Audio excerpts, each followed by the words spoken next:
हे game changers, हम जब अपने आसपास देखते हैं तो हमें भी ऐसे लोग मिलते हैं जो हर बात के लिए कोई ना कोई एक्सक्यूज बना लेते हैं। असल में ये लोग एक बीमारी का शिकार हैं जिसका नाम है एक्सक्यूजाइटिस, यानी एक्सक्यूजेस बनाने की बीमारी। ये बीमारी ही डिफरेंस है एक कामयाब और एक नाकाम इंसान में। जहाँ एक नाकाम के पास एक लिस्ट भरी होती है एक्सक्यूजेस की, वहीं एक कामयाब इंसान ये सारी चीजों के होते हुए भी हर चीज की रिस्पॉन्सिबिलिटी लेता है। एग्जाम्पल, क्या एडिसन के पास फॉर्मल एजुकेशन के ना होने का एक्सक्यूज नहीं था, या अब्राहम लिंकन के पास गरीब होने का, और हेलन किलर के पास नजर के ना होने का। और हमारे सामने ऐसे बहुत सारे लोग हैं।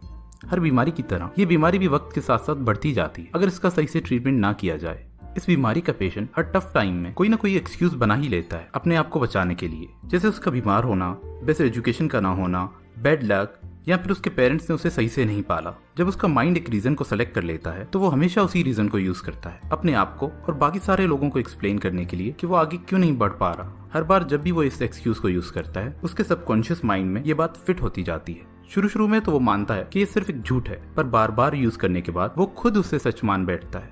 हम जब भी कुछ बड़ा करने का सोचते हैं तो हमारा कॉन्शियस माइंड हमारे सबकॉन्शियस माइंड से ग्रीन सिग्नल लेता है, लेकिन अगर हमने हमारे सबकॉन्शियस माइंड में ऐसे एक्सक्यूजेस और मिथ्स फिट कर दिए तो हम जब भी कोई काम करना चाहेंगे हमारा सबकॉन्शियस माइंड हमें रेड सिग्नल ही देगा। इसी वजह से ये बीमारी हमारे सेल्फ कॉन्फिडेंस और विल पावर को कमजोर कर देती है। इसी तरह हम में से ज्यादा लोगों के लिए ये बीमारी ही सक्सेस के रास्ते में सबसे बड़ी रुकावट है। अगर आप ये सोच रहे हैं कि इस बीमारी से कैसे पीछा छुड़ाया जाए तो आज की इस वीडियो में मैं आपको इसका क्योर दूंगा। So let's go. इस बीमारी का पहला टाइप है मिडिल क्लास मेंटेलिटी, जिसमें फियर ऑफ फेलियर आता है। हम सारे मिडिल क्लास लोगों की अपब्रिंगिंग शेम टेक्निक पे हुई होती है। बचपन में जब भी हम कुछ गलत करते हैं हमारे पेरेंट्स हमें कहते हैं ये ना करो वरना लोग तुम पे हंसेंगे और शेम कहेंगे। लेकिन जब हम बड़े हो जाते हैं फिर भी हम इस शेम मेंटेलिटी में रह जाते हैं। हम जब भी कुछ चैलेंजिंग करने का सोचते हैं तो यही लोग क्या कहेंगे हमारे रास्ते की रुकावट बन जाती है। हम किसी तरह कुछ बड़ा करने का सोच तो लेते हैं, फिर कभी भी उस पर कोई एक्शन नहीं ले पाते या किसी से भी वो बात शेयर नहीं कर पाते क्योंकि हमें लगता है कि वो लोग हम पे हंसेंगे। हमारे साथ कितनी बार ऐसा होता है कि हम कोई आइडिया सोच के अपने किसी दोस्त के साथ शेयर करते हैं और वो हमें ये कहकर डिस्करेज कर देता है कि तुम्हारे पास तो इतने पैसे भी नहीं, ना ही कोई फॉरेन डिग्री है, अगर फेल हो गए तो लोग तुम पे हंसेंगे, और फिर हम अपने आइडिया को ही ड्रॉप कर देते हैं।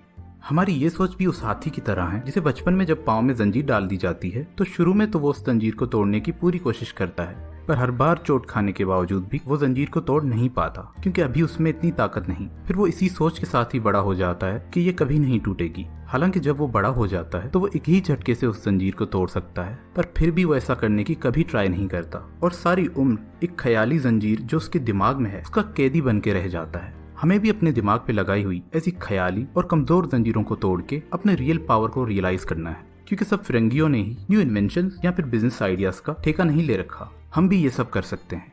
Cure, action is the cure of fear. आपके पास जब भी कोई आइडिया हो तो ज्यादा सोचने और लोगों को बताने में अपना टाइम वेस्ट ना करें, क्योंकि आप जो कर सकते हो ये वो लोग आपको नहीं बता सकते जो खुद भी कभी लाइफ में कुछ बड़ा नहीं कर पाए।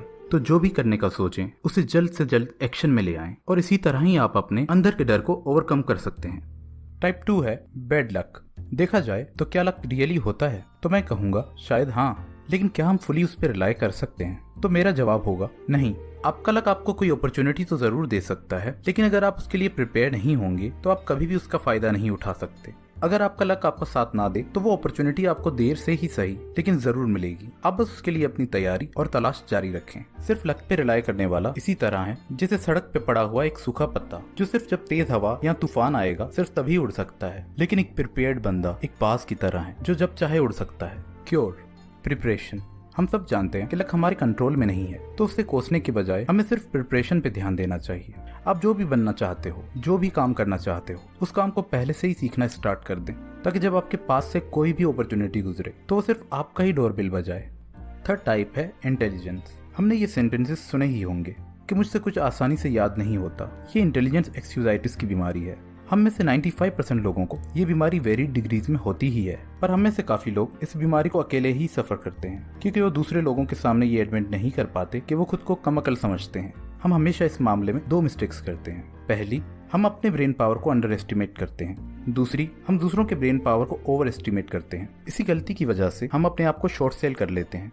वो लोग जो ऐसा सोचते हैं वो हर चैलेंजिंग सिचुएशन में गिव अप कर देते हैं क्योंकि उन्हें लगता है कि इसमें बहुत दिमाग लगेगा और फिर कोई उनसे भी कम अकल आकर इसी जॉब को सक्सेसफुली कर लेता है। असल में ये मैटर नहीं करता कि हमारे पास कितना IQ है, लेकिन हमारे पास जितना भी IQ है उसे यूज कैसे करना है ये बहुत इंपॉर्टेंट है। जो सोच आपके इंटेलिजेंस को गाइड करती है वो कहीं ज्यादा इंपॉर्टेंट है आपकी ब्रेन पावर की क्वांटिटी से। डॉक्टर एडवर्ड टेलर जो एक बहुत मशहूर साइंटिस्ट थे, उन्होंने कहा किसी बच्चे को साइंटिस्ट बनने के लिए ना बहुत तेज दिमाग चाहिए, ना जबरदस्त मेमोरी, ना ही स्कूल में हाई ग्रेड्स। जो एक चीज काउंट करती है वो है उसका साइंस में हाई डिग्री ऑफ इंटरेस्ट और पॉजिटिव एटीट्यूड के साथ एक इंसान 100 के आईक्यू से भी वो चीजें अचीव कर सकता है जो एक नेगेटिव और पेसिमिस्ट इंसान 140 के आईक्यू से भी अचीव नहीं कर सकता। हमें सिर्फ इतना अकल होना कि जब तक कोई काम कंप्लीट नहीं हो जाता उस पर तब तक लगे रहना एक फारिग दिमाग से ज्यादा अचीव कर सकता है, फिर चाहे वो जीनियस लेवल का क्यों ना हो। Cure number 1, never under estimate your own intelligence. अपने आप को किसी से कम ना समझें, फोकस करें अपनी स्ट्रेंथ्स पे। ये सोचने की बजाय कि आपके पास क्या नहीं है, इस बात पे फोकस करें कि आपके पास क्या स्पेशल है।